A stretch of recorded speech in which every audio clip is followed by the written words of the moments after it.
Welcome back to the Lights Out podcast, bedtime stories for boys and girls around the world. Good evening, boys and girls. Are you ready for bed? Are you all snuggled up and ready for another Lights Out bedtime story?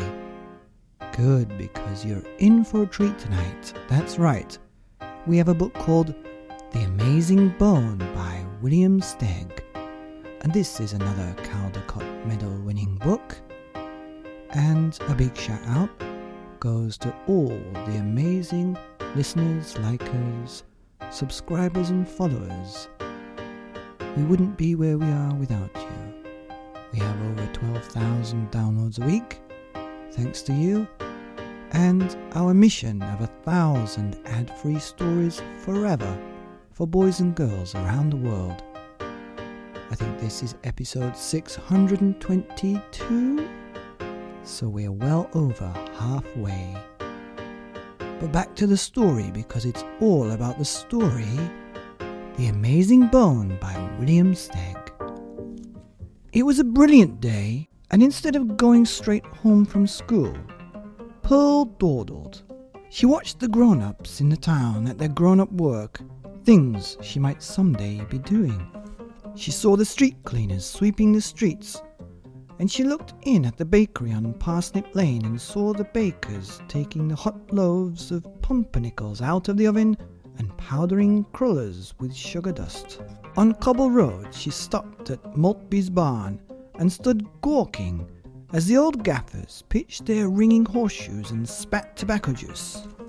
Later she sat on the ground in the forest between school and home. And spring was so bright and beautiful, the warm air touched her so tenderly, she could almost feel herself changing into a flower. Her light dress felt like petals. "I love everything," she heard herself say. "So do I," a voice answered. Pearl straightened up and looked around. No one was there. "Where are you?" she asked. "Look down," came the answer. Pearl looked down. "I'm the bone in the violets near the tree by the rock on your right." Pearl stared at a small bone. "You talk," she murmured. "In any language," said the bone. "Habla español? Rosamiash popper squawk?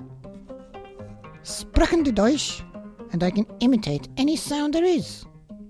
The bone made the sound of a trumpet calling soldiers to arms.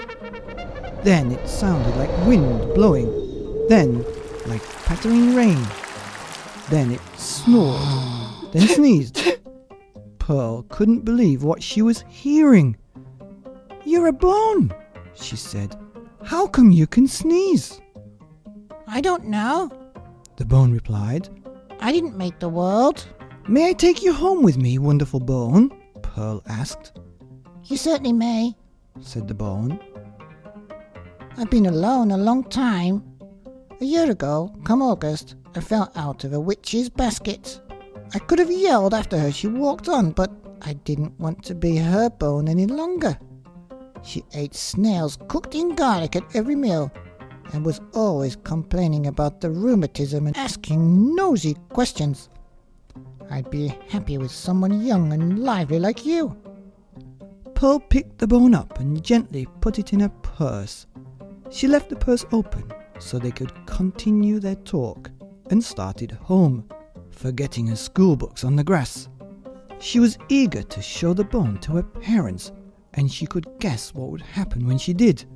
She would tell them about the talking bone. Her mother would say, "You're only imagining it." Her father would agree, and then the bone would flabbergast them both by talking. The spring green sparkled in the spring light. Tree toads were trilling.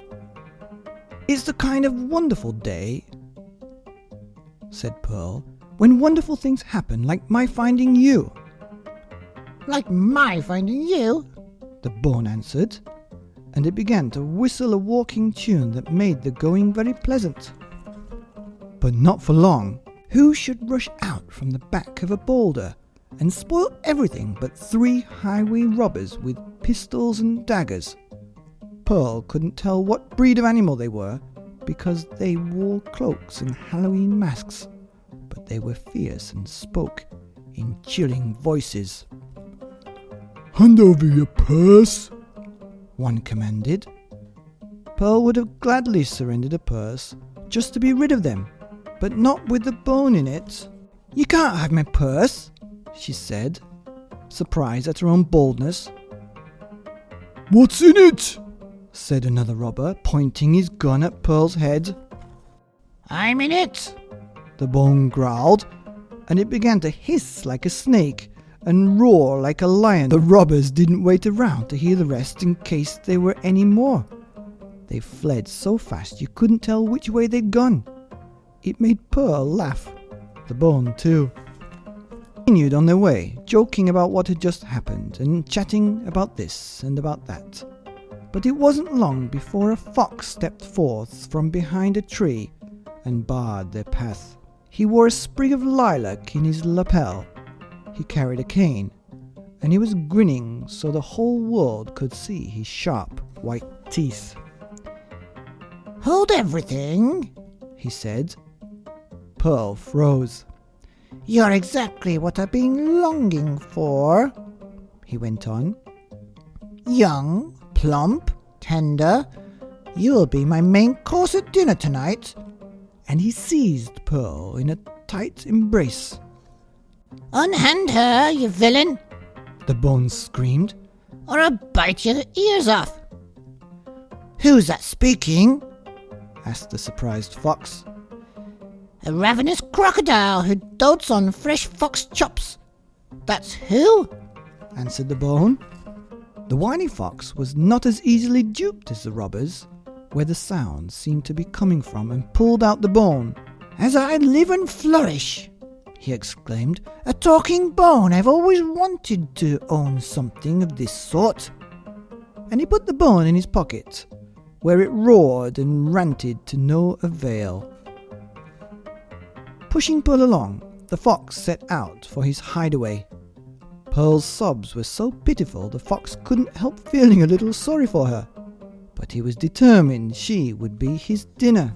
"Please, Mr. Fox," Pearl whimpered, "may I have my bone back? At least until I have to die." "Oh, all right," said the fox, disgusted with himself for being so soft-hearted, and he handed her the bone, which she put back in her purse. You must let this beautiful young creature go on living. The bone commenced to revile the fox. You coward, it sneered. You worm, you odoriferous wretch. These expletives were annoying. "Oh, shut up or I'll eat you," the fox snarled. "It would be amusing to gnaw on a bone that talks and screams with pain." The bone kept quiet the rest of the way, and so did Pearl.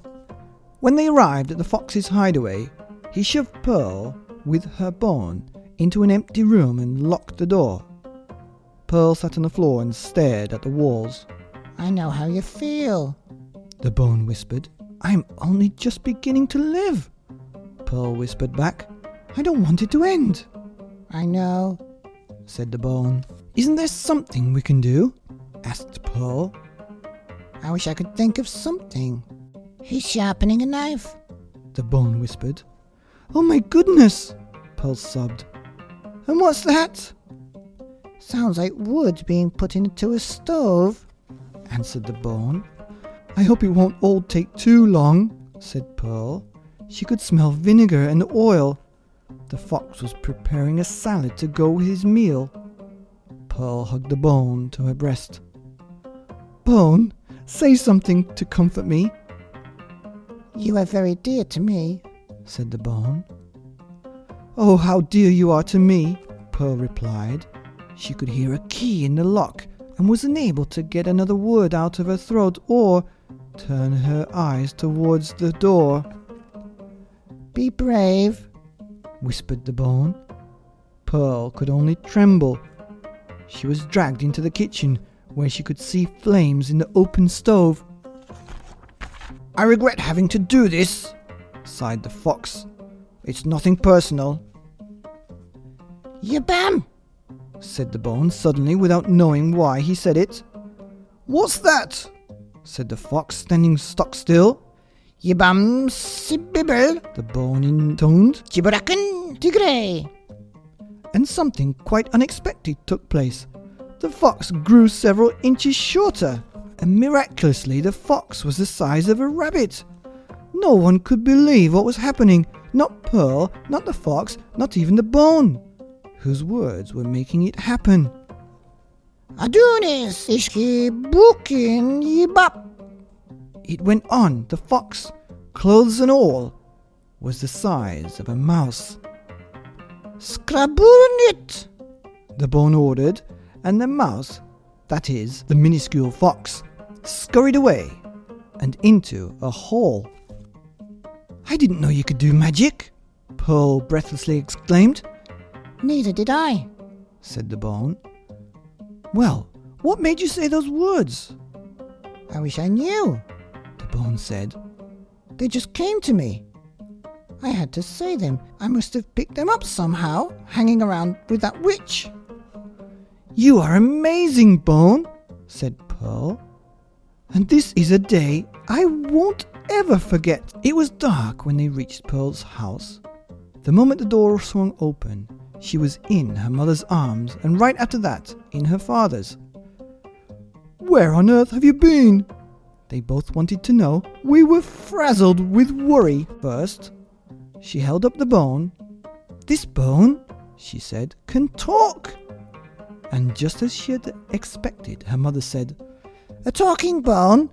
Why, Pearl? Before her parents had a chance to get over their shock, Pearl began telling the story of her day's adventure, and the bone helped out. It was all too much for Pearl's parents, until they got used to it. The bone stayed on and became part of the family. It was given an honored place in a silvery tray on the mantelpiece. Pearl always took it to bed when she retired, and the two chatterboxes whispered together until late in the night. Sometimes the bone put Pearl to sleep by snoring. Sometimes the bone put Pearl to sleep by singing or by imitating soft harp music. Anyone who happened to be alone in the house always had the bone to converse with, and they all had music whenever they wanted it, and sometimes even when they didn't. The end of The Amazing Bone by William Steig, here on the Lights Out podcast. Bedtime stories for boys and girls and talking bones around the world. Good night.